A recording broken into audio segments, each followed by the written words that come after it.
basi usiku huo wa 89 watu wamelala saa 8 za usiku, hizo nyumba zote zikazungukwa na maaskari na magongo yao, aliyeshika bunduki nini, kuna nini leo?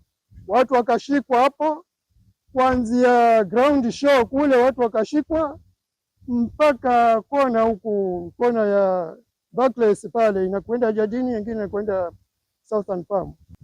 Saa tarehe 29 saa 8 za usiku, manake tulikuwa tunajulikana, unabishiwa mlango, ukitoka umevaa nguo huko uchi. Kuna wengine walikwenda kununuliwa suruali lungalunga.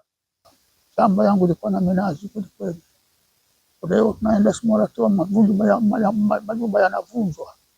Na sisi tunataka haki zetu. Bwana Ruto, samahani tena, twakuambia nakuambia samahani sana mheshimiwa. Hebu tuangalie, kilio hichi kilianza kitambo, tunalilia ardhi yetu na sisi tuwe huru kama watu wengine.